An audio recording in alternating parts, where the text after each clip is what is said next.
Convido a igreja a abrir as suas Bíblias.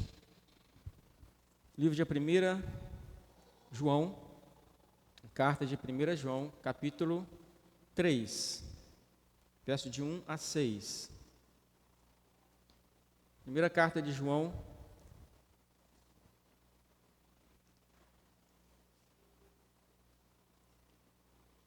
capítulo 3, versículos de 1 a 6. Nos diz assim a palavra de Deus: Vede que grande amor nos tem concedido o Pai, a ponto de sermos chamados filhos de Deus, e de fato somos filhos de Deus. Por essa razão o mundo não nos conhece, porquanto não o conheceu a Ele mesmo. Amados, agora somos filhos de Deus, e ainda não se manifestou o que haveremos de ser. Sabemos que, quando Ele se manifestar, seremos semelhantes a Ele, porque haveremos de vê-lo como Ele é. E assim mesmo se purifica todo o que nele tem esta esperança, assim como Ele é puro. Todo aquele que pratica o pecado também transgride a lei, porque o pecado é a transgressão da lei. Sabeis também que Ele se manifestou para tirar os pecados, e nele não existe pecado. Todo aquele que permanece nele não vive pecando. Todo aquele que vive pecando não o viu nem o conheceu. Vamos orar, meus irmãos. Senhor Deus, mais uma vez, Tua palavra foi lida, Pai. E agora, Senhor Deus, não sou eu quem fala, não é o Pai, o escritor dessa carta quem fala, mas nós cremos que é o Senhor, ó Deus, é quem fala a Tua igreja nesta hora. Ilumina nossas mentes, Senhor Deus, para que possamos compreender a Tua palavra. Tua palavra, Deus, rica, que Deus nos traz conforto para as nossas almas. Nós te pedimos, em nome do nosso amado Jesus Cristo. Amém. Meus irmãos, João já tratou na sua carta a respeito do amor. João já tratou na sua carta a respeito de pecado. João já falou a respeito de perdão dos pecados.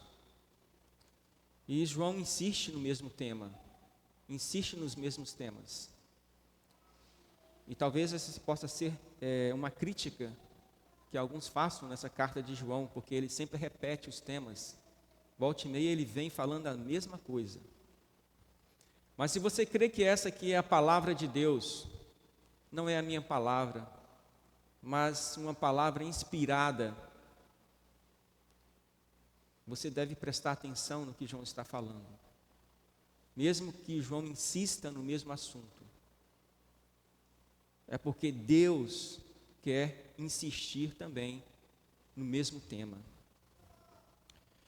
E meus irmãos, alguns trechos dessa carta, João começa falando: meus filhinhos. João se dirige aos seus leitores como que parece que escrevendo para pessoas que ele tem uma grande amizade. João encoraja os crentes que na época estavam desanimados, porque não sabiam se criam naquilo que os falsos mestres estavam ensinando, ou se continuavam crendo naquilo que eles aprenderam dos apóstolos. João tem um objetivo bem específico nessa carta. Nós já falamos aqui sobre isso. Que você que creu em Jesus, você precisa saber que você tem a vida eterna. Tão somente porque você creu em Cristo Jesus. E nesta noite, meus irmãos, eu queria lhe fazer uma pergunta. Você quer ser semelhante a Cristo? Você quer ser semelhante a Cristo? João, inspirado por Deus, percebendo alguns irmãos que estavam fracos na fé, percebendo que alguns irmãos estavam trôpegos, estavam mancos na sua fé, e que alguns irmãos já haviam até desistido de seguir a Jesus, João vem com um ar de perplexidade. E então ele inicia o capítulo 3 dizendo assim: Vede que grande amor nos tem concedido o Pai, Vede que grande amor nos tem concedido o Pai. João inicia esse texto com um imperativo: vede. Vede. Era como se João estivesse dizendo assim: por favor, não desviem o foco. Eu quero que vocês mantenham o foco naquilo que é essencial, naquilo que tem validade, naquilo que importa. Eu quero que vocês vejam que tipo de amor está sobre vocês. O amor que foi concedido a vocês. Quem concedeu este amor? E como foi a manifestação deste amor? Eu não quero que vocês desviem o foco de vocês. O amor de Deus por nós é aperfeiçoado na obediência à palavra. E João já tratou disso. No capítulo 2, irmãos, voltarem aí, o capítulo 2, verso 5. No capítulo 2, no verso 5, ele nos diz assim: aquele, entretanto, que guarda a sua palavra, nele verdadeiramente tem sido aperfeiçoado o amor de Deus. E no mesmo capítulo, no verso 15, ele nos diz assim, verso 15, capítulo 2: não ameis o mundo, nem as coisas que há no mundo. Se alguém amar o mundo, o amor do Pai não está nele. A construção dessa frase aí por João, não ameis o mundo, é como se ele dissesse: parem de amar o mundo. Se vocês estão amando o mundo, eu rogo a vocês, parem de amar o mundo. Isso sugere que João está consciente de que muitos nas igrejas estão se enveredando para os caminhos do mundo, estão se desviando dos caminhos do Senhor. Então João adverte: se alguém amar o mundo, o amor do Pai não está nele. É simples assim. Se você ama o mundo, então o amor de Deus não está em você. E aqui nesse verso, voltando agora, João diz: vede que grande amor. Não é aquilo que vocês conhecem de amor, não é aquilo que o mundo tem ensinado de amor, não é aquilo que o mundo fala de amor. Essa expressão grande aqui, ela aponta para uma coisa que é completamente distinta, uma coisa diferenciada.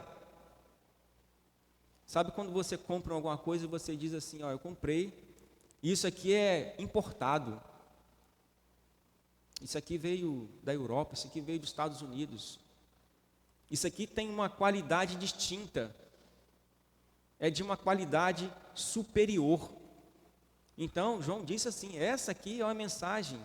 Vejam com que amor tão distinto Deus tem amado você.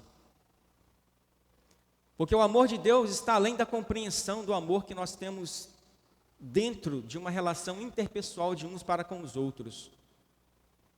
Nós somos capazes de amar uns aos outros, mas nós temos a capacidade de amar, mas essa capacidade é imperfeita, porque nós somos influenciados pelo pecado, nossa natureza é pecaminosa, e nós, meus irmãos, somos tentados a não amar, quando o nosso amor não é correspondido. Deus não é assim, mas nós somos assim por causa do pecado, e quando o amor não é correspondido, nós somos tentados a deixar de amar. Essa expressão vede que grande amor é para causar uma admiração. Não é um amor qualquer. Olhem, notem, observem, vejam. É algo diferente de tudo aquilo que nós conhecemos. E João continua: vede que grande amor nos tem concedido o Pai. Não é um amor concedido pelo mundo, não é um amor concedido pelos homens, é um amor concedido pelo Pai. Nos tem concedido o Pai. Esse amor de Deus, é Deus quem tem nos concedido. E nessa ação, é Deus que toma a iniciativa. Deus não quer nos mostrar uma situação. Deus aqui está falando sobre uma ação. E quem toma essa ação? Não somos nós, meus irmãos, é Deus quem toma essa ação de nos amar. No Evangelho de João, capítulo 15, 16, nos fala assim: não fostes vós que me escolherdes a mim, pelo contrário, eu vos escolhi a vós outros. É uma escolha soberana. Ninguém pode bater no peito e exibir privilégios superiores em seu relacionamento com Jesus. A escolha é fruto da graça de Deus e não de nosso mérito. Não podemos bater no peito e dizer: Deus me ama porque eu tenho sido bom. Não, você é bom porque Deus te ama. Essa é a verdade. Voltando, meus irmãos, no capítulo 4, voltando para a carta de 1 João, no verso 19, João diz assim, no capítulo 4, verso 19 de 1 João: nós amamos porque Ele nos amou primeiro. Deus nos amou primeiro. Precisamos nos aproximar com humildade diante daquele que inexplicavelmente nos amou primeiro e nos separou por meio de sua graça, para sermos sua propriedade exclusiva e para sermos seus amigos chegados. Meus irmãos, João quer deixar bem claro aqui: não é simplesmente Deus nos ama, é o amor que Ele nos tem concedido, é uma ação contínua. Meus irmãos, se Deus não tivesse nos amado, nós não teríamos condição nenhuma de amá-lo. Essa é a verdade que João tem nos ensinado aqui. E João continua: vede que grande amor nos tem concedido o Pai, a ponto de sermos chamados filhos de Deus. E de fato, somos filhos de Deus, a ponto de sermos chamados filhos de Deus. Este amor de Deus não é apenas uma consideração. Nós, de fato, temos sido adotados por Deus.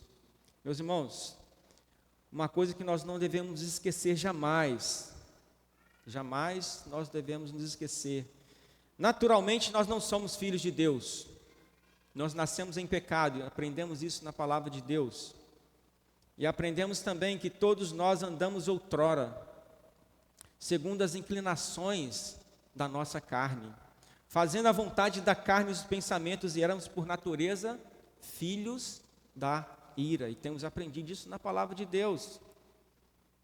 Mas, por meio da graça de Deus, nós somos justificados mediante a fé, e nós temos paz com Deus por meio de nosso Senhor Jesus Cristo. E isso não é mérito nosso, é graça de Deus. Agora nós temos paz com Deus.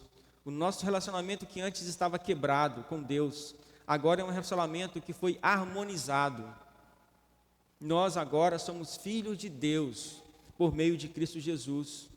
Deus não é mais nosso inimigo, agora Deus é nosso amigo, como nós cantamos. Deus nos recebe, Deus nos adota, Deus estabelece conosco um vínculo de amor. Você pode orar para Deus hoje, e você pode dizer: meu Pai. E você pode chamar a Deus de meu Pai, porque Ele nos adotou. Meus irmãos, e João continua, 1 João 3, e ele continua no verso 1: por esta razão, o mundo não nos conhece, porquanto não o conheceu a Ele mesmo. Somos conhecidos no céu, meus irmãos, mas somos desconhecidos na terra. Somos amados por Deus, mas nós somos odiados pelo mundo, porque o mundo não conheceu a Deus, e também o mundo não nos conhece, também não conheceu os filhos de Deus. O que João está dizendo aqui, o mundo não vai nos conhecer, o mundo não terá consideração por nós, porque eles não têm o mesmo Pai que nós temos. Meus irmãos, se nós declaramos que nós temos a Deus como Pai, e às vezes nós declaramos assim: meu Pai, acima de tudo, é Deus. Às vezes nós falamos assim. Eu quero, meus irmãos, levá-los a uma reflexão. Por que nós declaramos que Deus é nosso Pai? Se nós não temos nenhuma relação com Ele como filhos,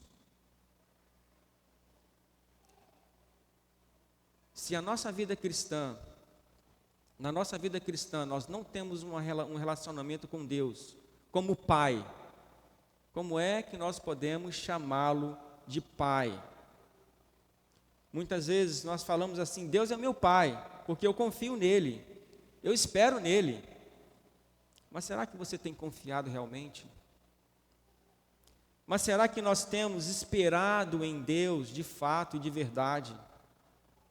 Na prática, muitas vezes isso não acontece. Nós não esperamos em Deus, nós não confiamos em Deus. Ao invés de confiar em Deus, ao invés de esperar em Deus, nós primeiro tentamos com nossas próprias mãos e confiamos na força do homem e confiamos na nossa própria força, na nossa própria capacidade. E quando todas as fichas já foram gastas, meus irmãos, quando não existe mais alternativa, quando bate o desespero, quando ninguém mais quer nos ouvir, quando ninguém mais quer nos estender as mãos, aí talvez a gente suplique verdadeiramente a Deus. Aí talvez de fato a gente ore a Deus, a gente clame a Deus de verdade. Muitas vezes fazemos tudo como nós queremos e não damos atenção à vontade de Deus sobre nossas vidas. Mas nós esperamos que Deus nos dê todas as coisas, que Ele nos proteja para sempre, sendo que nós não temos uma relação de pai e filho, filho e pai. Só não queremos, meus irmãos, ouvir absolutamente nada do que Deus tem para nos dizer, muitas vezes. E o que Ele diz, muitas vezes, nós até ponderamos para ver se é pertinente a nós. Muitas vezes nós agimos assim. Meus irmãos, se você tem um relacionamento verdadeiro de pai e filho com Deus, não espere que o mundo vai aceitar você. Não espere que o mundo vai ter amizade com você, vai considerar você, vai ter simpatia com você, porque você não é da mesma família deles. Você não é da família do mundo. Você é da família de Deus. Você é filho de Deus. Tiago 4,4 nos diz assim, Tiago 4, verso 4: Infiéis, não compreendeis que a amizade do mundo é inimiga de Deus? Aquele, pois, que quiser ser amigo do mundo, constitui-se inimigo de Deus. Se você é amigo do mundo, você é inimigo de Deus. Quem quiser ser amigo do mundo já se constitui inimigo de Deus. É bem claro, é bem simples a mensagem. Não espere o mundo receber você como amigo, a não ser que você esconda a sua paternidade, a não ser que você camufle a sua paternidade. Como nós podemos esconder a nossa paternidade? Mostrando uma paternidade superficial, assim como o mundo faz. A mensagem do mundo não é que todos são filhos de Deus. Ah, mas todos nós somos filhos de Deus, não é assim? Não, não é assim. É filho de Deus somente aquele que recebe a Cristo Jesus como Senhor e Salvador. Irmãos, a única maneira de você ser aceito pelo mundo é quando você esconde a sua filiação, quando você esconde a sua paternidade. Aí você vai ser aceito pelo mundo. Com certeza, meus irmãos, vocês já assistiram algum filme de Hollywood, e Hollywood é mestre para fazer isso. Aquela cena em que os pais levam as crianças para a escola. Já viram um filme assim? Uma cena desse tipo? E a Misael já viu, com certeza, né? Já pode tecer para nós vários comentários sobre isso, que ele é especialista de filmes. Então os pais levam as crianças para a escola, aí abre a porta para a criança sair, os coleguinhas começam a caçoar dele. Não é assim? Eu já assisti várias cenas desse tipo. E Hollywood quer nos ensinar a nós termos vergonha de nossos pais. E a criança sai toda envergonhada, né? Não deve ser assim. Você não pode ter vergonha de seus pais. Você não pode ter vergonha de ser filho de Deus.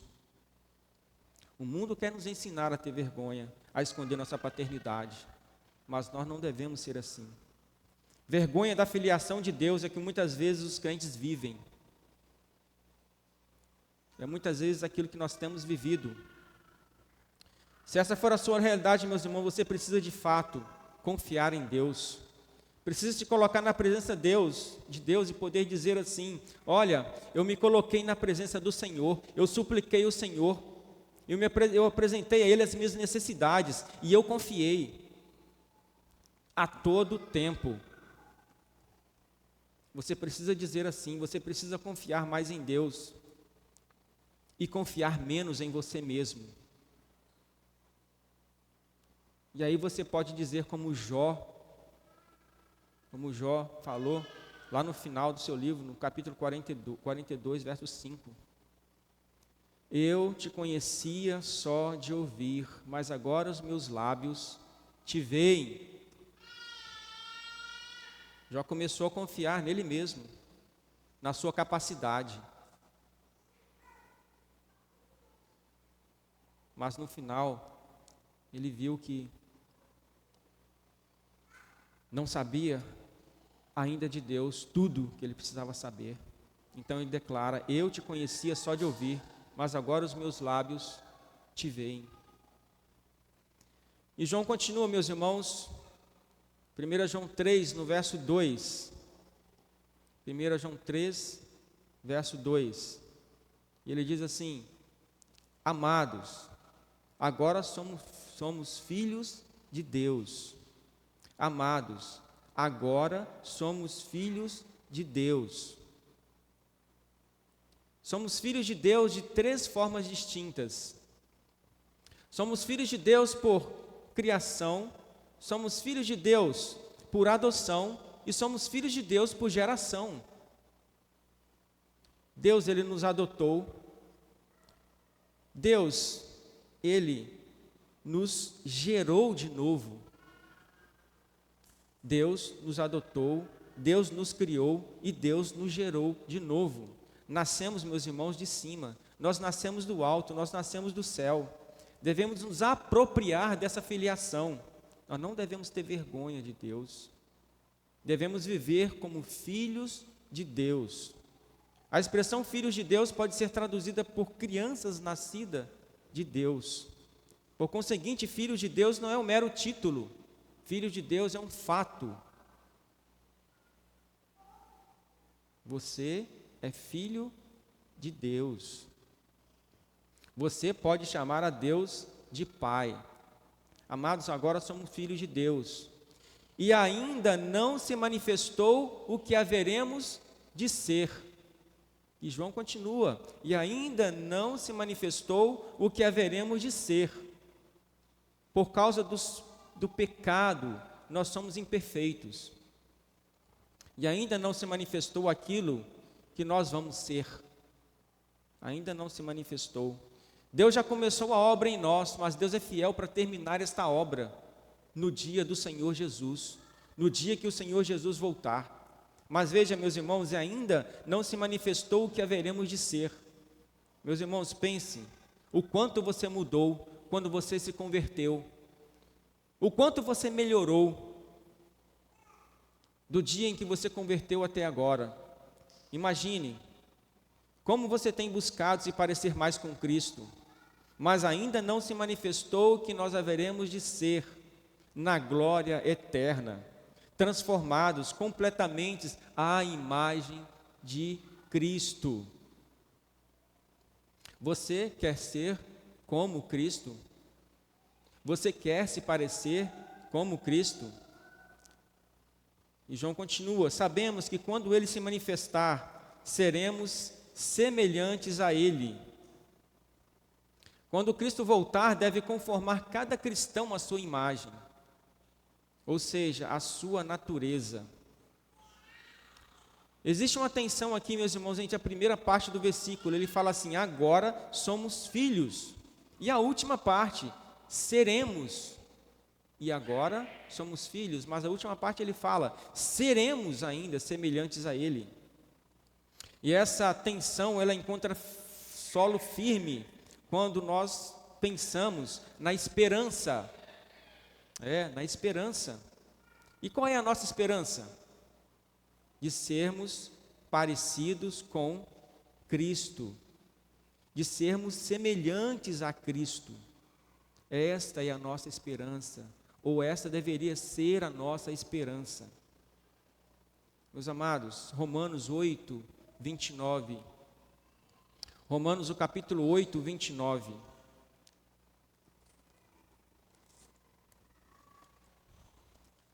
Nos diz assim: porquanto, aos que de antemão conheceu, também os predestinou para serem conformes à imagem de seu Filho, a fim de que ele seja o primogênito entre muitos irmãos. A primazia está em Cristo Jesus, mas veja, nós iremos compartilhar da imortalidade do Senhor Jesus, nós seremos semelhantes a Ele. Tenha isso em mente, meus irmãos, deseje isto. Nós seremos semelhantes a Ele. E essa palavra aqui, predestinou, ela literalmente quer dizer destacar, apontar ou predeterminar. Aqueles que são escolhidos por Deus, Ele os destina, Ele os conduz para quê?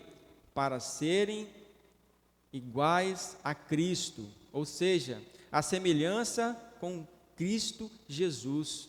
Esse é o prêmio do chamado celestial. Esse é o nosso alvo, ser parecido com Cristo.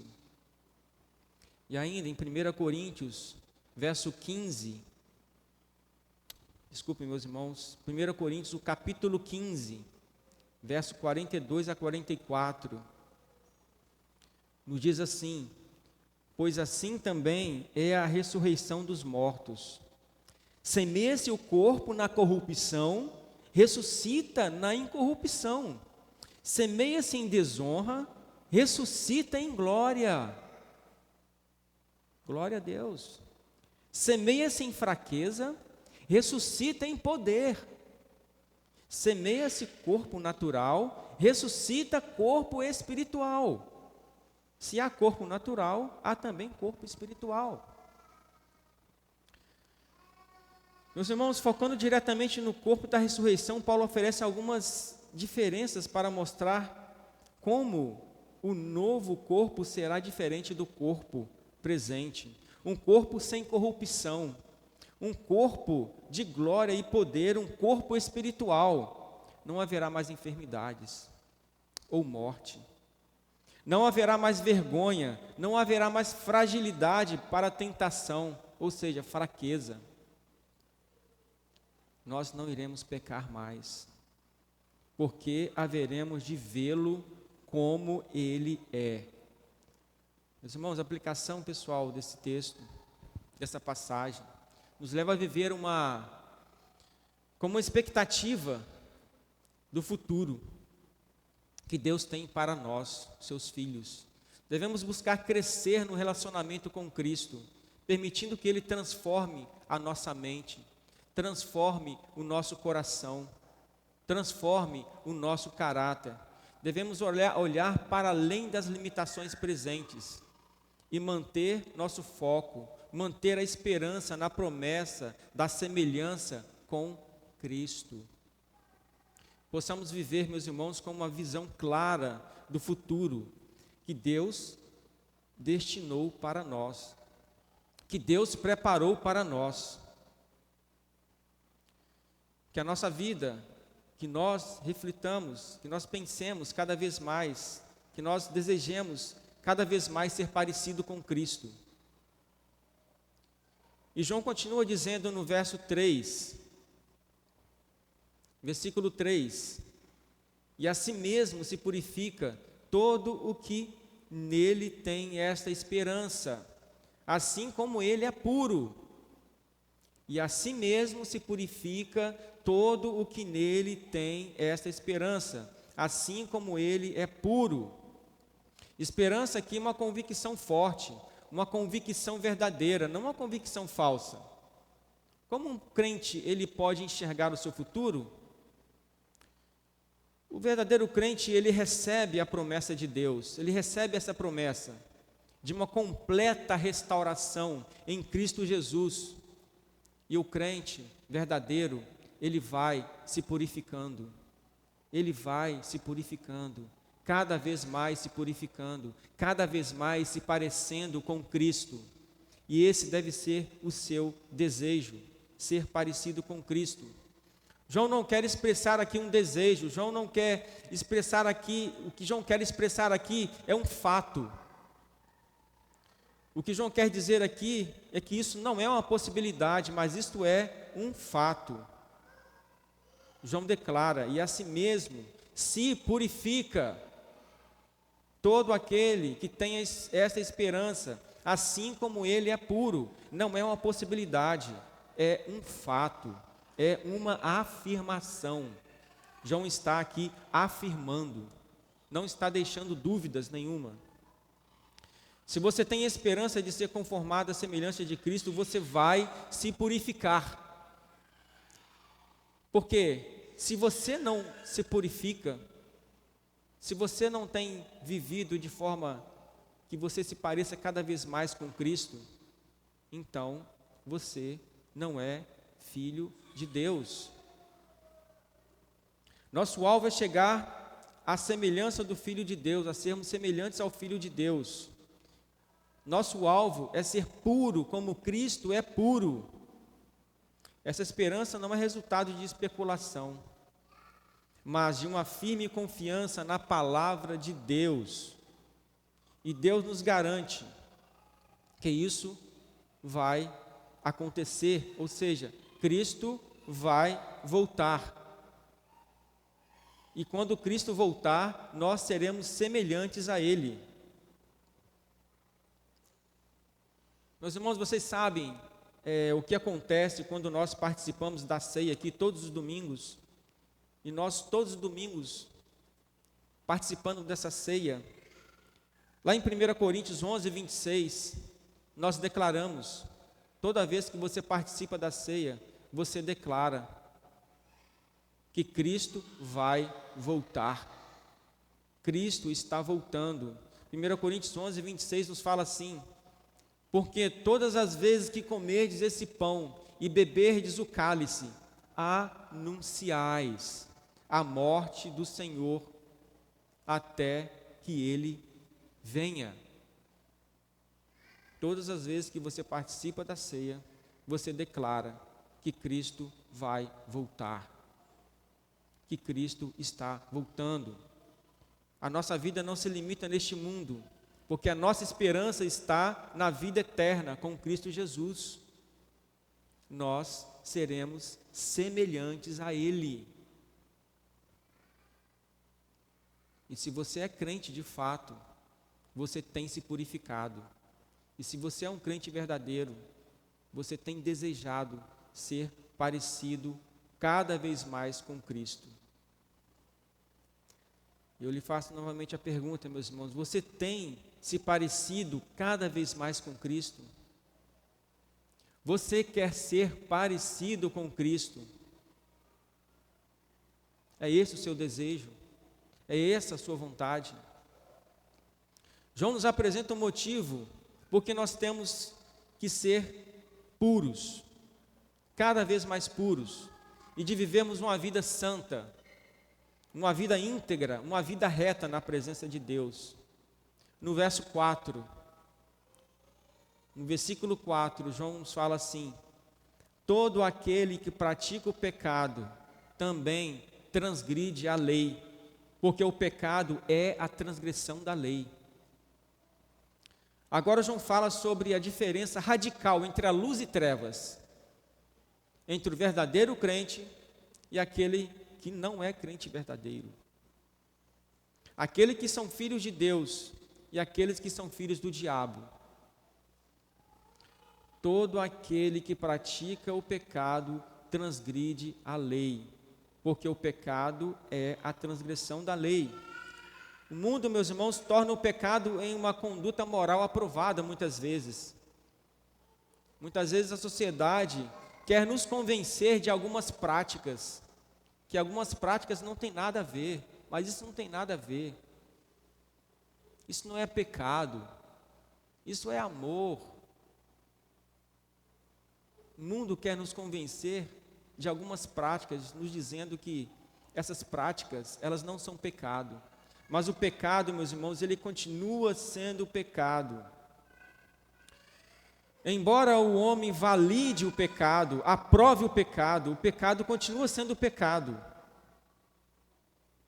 Mesmo que o mundo tenta mudar os conceitos, o pecado continua sendo pecado. O que nós aprendemos aqui, que o pecado ele é transgressão da lei. E você conhece a lei de Deus. Então, quando você transgride a lei de Deus, você peca.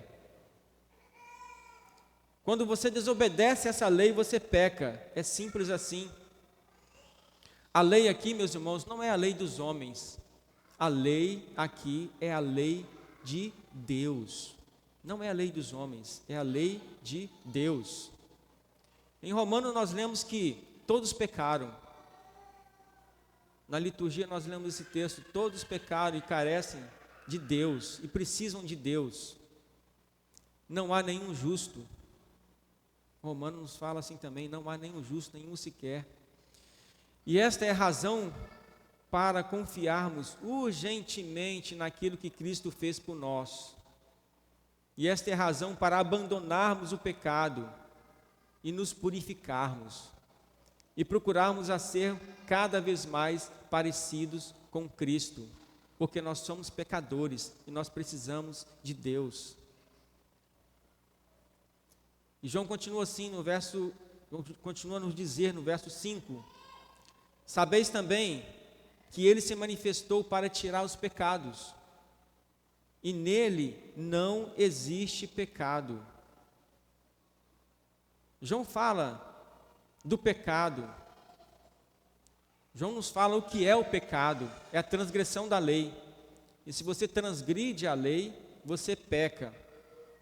Mas agora João fala assim: Cristo se manifestou para tirar os pecados, e nele não existe pecado. E João aqui nos conforta, e João aqui nos acalma. Nós pecamos, sim, mas Cristo é fiel, Cristo é justo para nos perdoar. Saibam também de uma coisa, que Cristo, Ele teve como alvo tirar os pecados do mundo, tirar os nossos pecados. Cristo é o Santo Cordeiro de Deus que tira o pecado do mundo. Veja, irmãos, para que você não viva mais uma vida na prática do pecado, Cristo se manifestou. Para que você não viva mais praticando o pecado.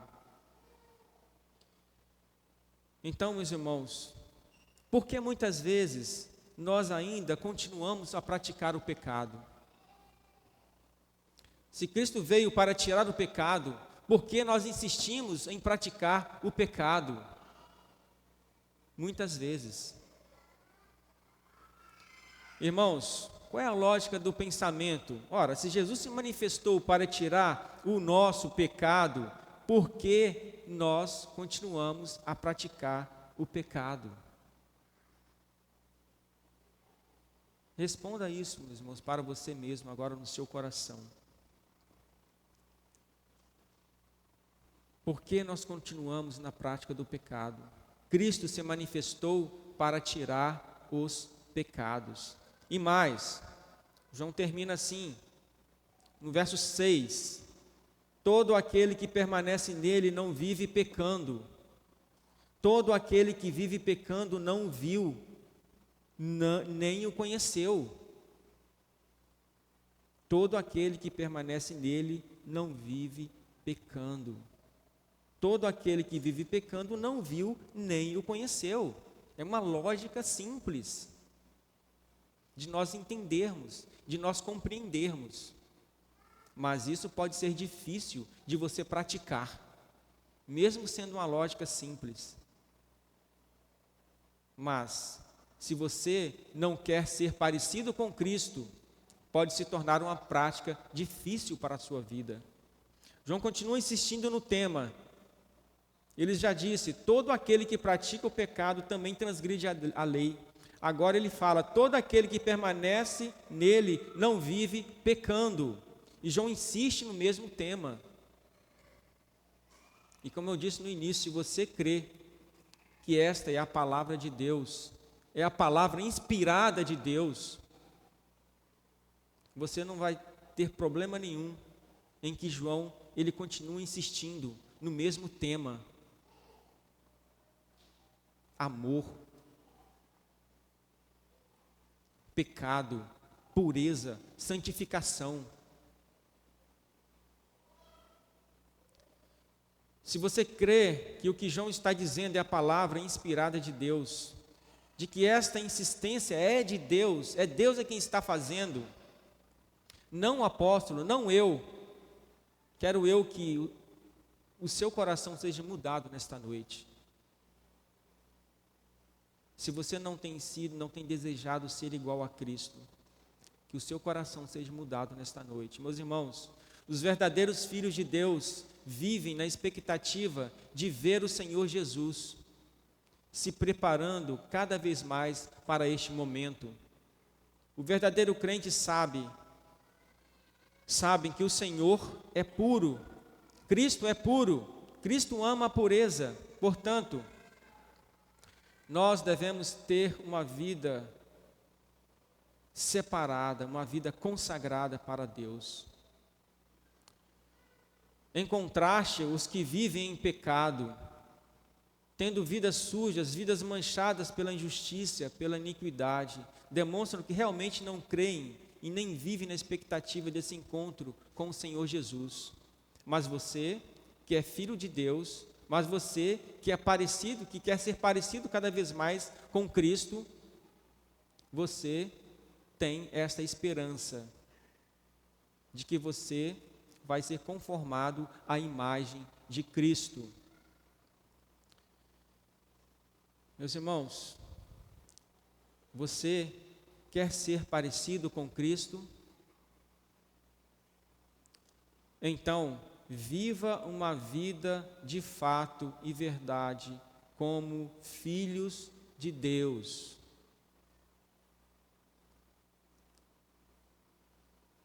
Viva uma vida de fato e de verdade como sendo filhos de Deus.